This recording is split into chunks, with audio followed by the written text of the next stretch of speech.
فاصبر علی ما یقولون، اے میرے حبیب کفار مکہ مشرکین مکہ کی ایذا رسانیوں پر صبر کرو۔ اے میرے نبی لوگ آپ کے پاس بد اخلاقی کے ساتھ پیش آتے ہیں، آپ کے ساتھ برا سلوک کرتے ہیں، آپ صبر کریں۔ اے میرے نبی صبر کرو۔ انبیاء بڑے صابر تھے، بڑے صبر کرنے والے۔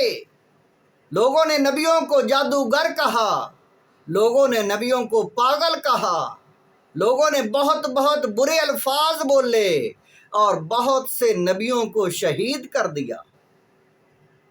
حضور علیہ السلام کو اتنی تکلیف دی، اتنی تکلیف ابو لہب نے، ابو جہل نے اور باقیوں نے۔ ابو لہب جس کے بیٹے عتبہ اور عتیبہ دونوں کے ساتھ حضور علیہ السلام نے اپنی بیٹیوں کے نکاح کیے ہوئے تھے،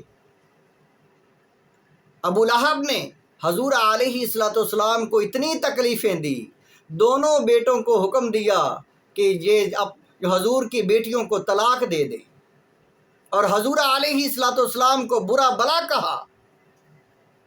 فرمایا اے میرے حبیب صبر کرو، صبر کرو، وسبح بحمد ربک، اور اپنے رب کی حمد کرو، تسبیح کرو۔ قبل طلوع الشمس و قبل غروبها، اے میرے نبی طلوع شمس سے پہلے یعنی فجر کی نماز، تہجد کی نماز، اللہ کی تسبیح کریں، نماز پڑھیں۔ وقبل غروبها، ظہر عصر یعنی غروب سے پہلے صبر بھی اللہ کہتا ہے کرو اور نماز کی پابندی بھی کرو۔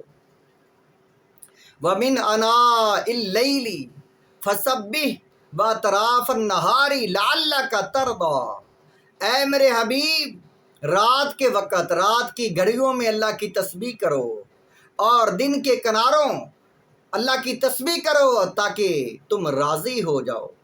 اللہ تعالیٰ کا حکم صبر اور نماز کی پابندی۔ نماز اتنی اہم ہے، اتنی اہم ہے کہ نبیوں کو بھی حکم ہو رہا ہے میرے حبیب نماز نہیں چھوڑنی، اور صبر کا حکم وَاسْتَعِینُوا بِالصَّبْرِ وَالصَّلَاةِ، اللہ کی مدد مانگو، اللہ سے مدد مانگو صبر اور نماز کے ساتھ۔ اور حضور علیہ السلام کو کیا حکم دیا؟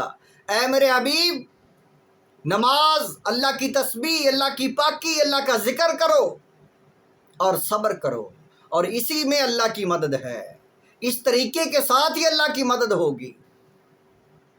وَإِنَّهَا لَكَبِيرَةٌ إِلَّا عَلَى الْخَاشِعِينَ، یہ کام بہت بڑا ہے لیکن ان لوگوں کے لیے نہیں بڑا جو لوگ اللہ سے ڈرنے والے ہیں۔